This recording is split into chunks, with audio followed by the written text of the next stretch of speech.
بار بار احتجاج کی کال دے کر اپنے ہی کارکنان کا امتحان لیا جاتا ہے۔ رسول بخش رئی صاحب، اس لیے کہ سیاسی طور پر زندہ رہنے کے لیے ان کے پاس اور کیا رہ گیا ہے کہ ان کے مطابق آپ کا خیال مختلف ہو سکتا ہے، میرا ہو سکتا ہے، ان کے مطابق عدالتوں سے انصاف نہیں مل رہا، وہ اپنے طور پہ کوشش کر رہی ہے۔ الیکشن کمیشن آف پاکستان نے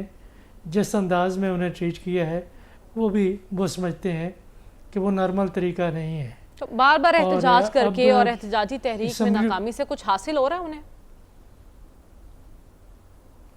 دیکھیں، کامیابی کو معیار کس طرح کریں گے تحریک کی؟ کامیابی کو تو آپ یہ ذہن میں رکھ کے سوچ رہے ہیں کہ جب حکومت تبدیل ہو جائے احتجاج کے نتیجے کے طور پر تو ہم سمجھیں کہ احتجاجی تحریک کامیاب ہو گئی ہے۔ یہ مقصد ہی نہیں ہے تحریک انصاف کا۔ سب کو معلوم ہے کہ تحریک انصاف کوئی عوامی انقلاب ملک کے اندر نہیں لا سکتی، نہ اس کے لیے ماحول ہے، نہ ہماری تاریخی روایات ہے۔ ایک جو روایت ہے وہ احتجاج کی ہے، احتجاج کھل کر بھی ہوتا ہے، احتجاج کو دبایا بھی جاتا ہے۔ تو یہاں پہ اپنے آپ کو سیاسی طور پر زندہ رکھنے کے لیے یہ احتجاج کرتے رہیں گے، اور وہ احتجاج اگر احتجاج ہو جاتا ہے تھوڑا بہت ایک شہر میں دوسرے شہر میں تو یہ سمجھا جائے کہ پارٹی اپنا کام کر رہی ہے، اسی کو کامیابی سمجھ کے احتجاج کرتے رہیں گے، ان پر مقدمات بنتے رہیں گے، پارٹی کمزور ہوتی جائے گی، یہی تو مخالفین چاہتے ہیں۔ تو کوئی اور اسٹریٹجی اپنائیں، یہ زیادہ بہتر نہیں؟ دیکھیں اور کیا اپنا ہے، اور ان کے پاس متبادل تو ایک ہی ہے نا، کہ وہ بھی یہی کہیں کہ انتخابات بالکل درست ہوئے ہیں، آئینی ترامیم بالکل درست ہیں، طاقت کا توازن جس طرح سے ہے وہ بالکل درست ہے، اور ہمیں بھی سرپرستی کا چاہتا چاہیے، وہ ہمیں بھی اندر لے لیں، ہم بھی وہی کریں گے جو آپ فرمائیں گے۔ تو وہ اس وقت جو عمران خان کا ذہن ہے وہ اس طرف کو نہیں جا رہا۔ جب جائے گا تو معاملات ختم ہو جائیں گے، جب تک وہ نہیں جائیں گے اس کی سیاسی جماعت پر، ان پر وہ دباؤ جاری رہے گا۔ یہ بات تو پچھلے 4 سال سے چل رہی ہے۔ اب یہ ایک تاریخی تضاد ہمارے سامنے ہے، اس کا نتیجہ کوئی نہ کوئی نکلے گا، یا یہ ہوگا جس طرح سے آپ کہہ رہی ہیں کہ پارٹی کمزور سے کمزور ہوتی جا رہی ہے، وہ دیکھیں کیا ہوتا ہے، کہ ہو سکتا ہے کہ اس کو بین کر دیا جائے، ہو سکتا ہے کہ مکمل طور پر اس کے حصے وکھرے کر دیے جائیں، کہ اور بانی کو بین نکلنے بالکل نہ دیا جائے، اور مختلف لوگ آ کے ان کے نام کے اوپر مختلف قسم کی باتیں ایسے کرتے رہیں کہ ایسا لگے کہ یہاں پارٹی ہے، نہ پارٹی کا وجود ہے، نہ پارٹی کا کوئی نظریہ ہے۔ تو یہ کام تو میرے خیال میں بڑے کامیابی سے ہو رہا ہے۔ تو دوسری طرف ان کو زندہ رہنے کے لیے تو کوئی سانس لینا چاہیے نا۔ تو سیاسی سانس تو یہی بنتا ہے کہ اپنا وجود بنوانے کے لیے آپ باہر نکلیں، کتنا نکلتے ہیں، اور دیکھیں قربانیاں تو وہ دے رہے ہیں کہ جیلوں میں جا رہے ہیں، اور جیل میں جانا کوئی آسان کام نہیں ہے۔ باقی جو بات کر رہے تھے کہ بھی ان کو یہ احتجاج یوم پاکستان، یوم آزادی کے دن پہ کرنا چاہیے یا نہیں کرنا چاہیے، میرا خیال ہے یہ مناسب نہیں ہے، اس دن کو استعمال نہیں کرنا چاہیے۔ اگرچہ ہم سمجھتے ہیں کہ ان کی سیاسی ضرورت ہے، اور اس سیاسی ضرورت سے نمٹنے کے لیے کہ وہ ہجوم میں ان کے لوگ آ سکتے ہیں، کیونکہ اس دن تو حکومت نے لوگوں کو جلوس نکالنے سے نہیں روکنا، لیکن اس دن کی حرمت کا یہ کہ ذمہ داری یہ صرف تحریک انصاف کے پلڑے میں نہ ڈالیں، حکومت پر بھی ڈال دیں، کہ حکومت کو اگر اس دن کی حرمت کا احساس ہے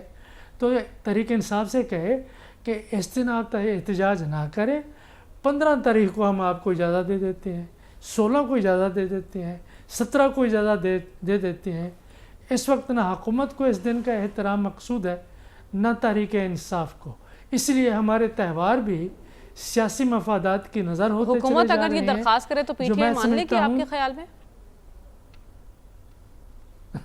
میرے خیال میں بات چیت تو ہو سکتی ہے، اگر نہیں مانیں گے تو ہم کہیں گے کہ تحریک انصاف کا رویہ نامناسب ہے۔ فی الحال بھی میں کہہ رہا ہوں کہ اگرچہ ان کی سیاسی ضرورت ہے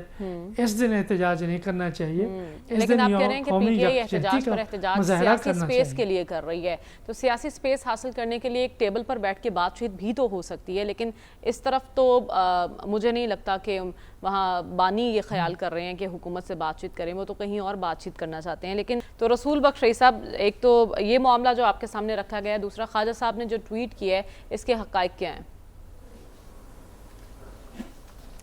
دیکھیں اس کے دو حصے ہیں۔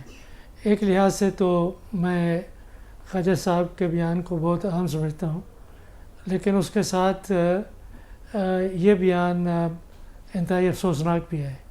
پہلے ہم افسوسناک کی بات کرتے ہیں کہ آپ کے پاس جب شواہد نہیں، جب آپ کے پاس تمام شماریات نہیں، تو بطور ممبر وفاقی کابینہ جو بھی آپ کا عہدہ ہو، وہ آپ یہ نہیں کہہ سکتے کہ بیوروکریسی میں آدھے سے زیادہ لوگ باہر جائیدادیں خرید کر چکے ہیں یا نیشنلٹی لے رہے ہیں تو یہ کوئی الزام نہیں ہے۔ تو اس لیے یہ بات اداروں کے بارے میں نہیں کرنی چاہیے۔ اگر آپ کے پاس لوگوں کے نام ہیں تو ان کے نام بتائیں، اور اگر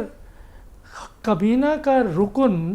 پاکستان کے مفادات کی حفاظت نہیں کر سکتا تو پھر اس کو بات نہیں کرنی چاہیے، یہ کابینہ میں اٹھانا چاہیے۔ کیوں نہیں اٹھایا ابھی تک خواجہ صاحب نے؟ وہاں بیٹھ کے بات کریں کہ دیکھیں وزیر اعظم صاحب، یہ آدھی سے زیادہ ہماری بیوروکریسی کرپٹ ہے، باہر پیسہ رکھے ہوئے ہے، اسی لیے ہم اس کے بارے میں کوئی قانون بنانا آپ نے تو ایک طرف سے قانون بنا کے جہاں اپنے آپ کو بچانا تھا وہاں اپنے بیوروکریسی کو بھی بچا دیا۔ نیب سے جو نیب کے پر کاٹے گئے ہیں اس میں جو فیض یاب ہیں وہ صرف سیاستدان نہیں ہیں، بزنس مین بھی ہیں اور آپ کی بیوروکریسی بھی ہے، تو سب نے مل کے یہ کیا ہے۔ تو یہ ایک لحاظ سے افسوسناک ہے کہ آپ ایک ادارے کا نام نہ لیں بلکہ تحقیق کر کے آپ بات کریں۔ ایک غصے میں بات نہیں ہوتی کہ ان کا بندہ اگر پکڑا گیا ہے اور پکڑا گیا ہے تو کچھ کیا ہوگا تو پکڑا گیا ہے نا، ایسے تو کسی کو کوئی نہیں پکڑتا۔ دوسری بات میں سمجھتا ہوں کہ یہ آپ کے پاکستان کے مستقبل کی بات ہے۔ سوچیں، آج بھی سوچیں کہ دنیا کا مجھے کوئی مغربی ملک دکھا دے، مشرقی ملکوں میں سب کچھ ہوتا ہے، کہ جہاں پہ اس بات کی اجازت ہو کہ آپ جج ہیں، آپ فیڈرل بیوروکریسی میں ہیں یا اسٹیٹ بیوروکریسی میں ہیں یا سٹی بیوروکریسی میں ہیں، کسی بھی بیوروکریسی میں ہیں، اور آپ کے پاس کسی اور ملک کی شہریت ہو سکتی ہے۔ مجھے بتا دیں کوئی ملک اجازت نہیں جاتا، اور وہ ملک اندرونی طور پر سٹیبل ہیں، سیکیور ہیں۔ ہمارے ہاں نہ سٹیبلٹی ہے نہ سیکیورٹی ہے، اور جو بیوروکریسی ماضی میں لوگ کرتے رہے ہیں، اور ہمارے سیاستدان بھی ہیں، ہمارے بزنس مین بھی ہیں۔ میں سمجھتا ہوں کہ اصول کی بات ہے کہ اگر آپ اس ملک کے شہری ڈوئل نیشنل ہیں تو آپ کو بیوروکریسی میں، جوڈیشری میں، پارلیمان میں کہیں کوئی عہدہ رکھنے کی اجازت نہیں ہونی چاہیے۔ اب اگر آپ ایک ترقی یافتہ ملک بننا چاہتے ہیں تو ترقی یافتہ ملکوں کا رویہ ہی اختیار کرنا ہوگا نا۔ علیحدہ سے جو آپ نے کر کے سب کچھ دیکھ لیا ہے کہ کہاں پہ آپ آج کھڑے ہیں، یہ بات اس لحاظ سے انتہائی اہم ہے جو خواجہ صاحب نے کی ہے، لیکن یہ بات کہہ کے پھر سو نہیں جانا چاہیے، اس کے بارے میں کچھ کرنا بھی چاہیے۔